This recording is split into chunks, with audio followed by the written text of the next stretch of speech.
Disaster after disaster. Why Uttarakhand gets caught off guard again and again. On February 7, 2021, residents of a few villages in Chamoli heard loud sounds and witnessed huge amounts of mass consisting of rocks, mud, water, and ice blocks roaring down the Dhali Gunga River, destroying parts of 2 hydropower plants in its path. More than 204 people lost their lives, while hundreds went missing. 2 years later, over 700 houses across the holy town of Joshimath developed cracks, with water oozing out of walls and roads, exposing massive land subsidence. On Tuesday, a massive flash flood devastated Kareli village in Uttarakhand, sweeping away everything in its path, with over 100 still missing. Just days earlier, on July 31, the state's disaster management confirmed 17 deaths from severe overnight rains and landslides all through monsoon. More than 10 years after the deadly Kedarnath floods shook Uttarakhand, killing thousands, the state remains unprepared as disaster after disaster strikes with little warning. Each year, the state repeats the same mistakes, cutting down forests, exposing fragile slopes, narrowing river channels, and expanding construction deep into the ecologically sensitive catchment areas. Uttarakhand Himalayas are extremely fragile. Rainfall is almost always the trigger. But even when rainfall is not intense, it can still cause slope failure and landslides, especially because the mountain rocks have been weathered and weakened by repeated freezing and thawing caused by extreme temperature fluctuations.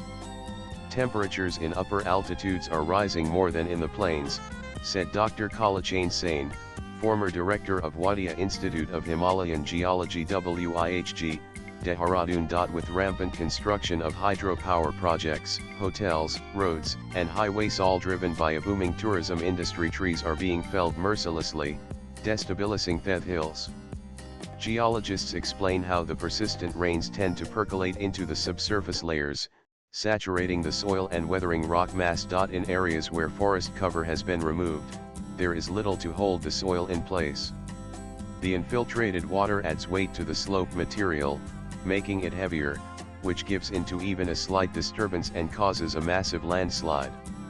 We all know how dangerous it is during monsoons, when prolonged rainfall, even if moderate, mixes with soil and debris to cause these destructive flash floods, he added. Despite ecological concerns, large-scale tree felling, and the fragile, disaster-prone terrain of Uttarakhand, construction activities have continued unabated.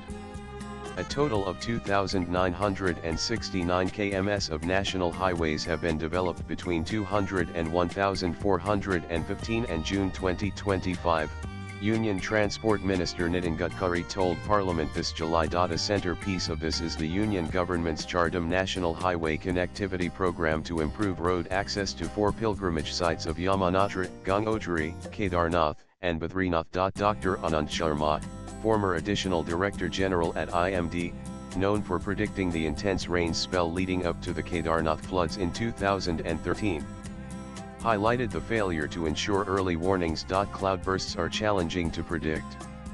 But in Uttarakhand, even 67 cms of rainfall can cause water to mix with rock, sediment, soil, and come crashing down the slopes.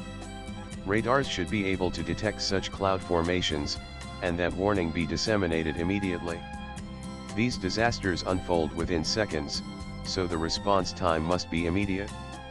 Additionally, why has the construction been allowed in the close catchment areas? Most of these houses in Kareli which got washed away were so close to the stream, and recently built. Uttarakhand now has 3 Doppler weather radars located in Mudeshwar, Sirkonda Devi, and Lansdowne, commissioned last year, which can provide data for numerical weather prediction models, particularly for no-casting forecast for a few hours. These were also expected to improve rainfall estimation, especially heavy rains. Swipe left for next video. What is lacking is a coordinated response during disasters, remarked Dr. M. Rajivan, former Secretary of the Ministry of Earth Sciences. Even if radar coverage is available, we still need adequate algorithms to predict such extreme events. Technology has advanced, and there must be automated systems to issue real-time no-cast warnings to alert people. We can no longer afford delays between data analysis and dissemination of information. The major problem is that currently, Warnings for rainfall, landslides, flash floods are fragmented, handled by multiple agencies without a unified command, which hampers timely action to save lives. Latest blogs.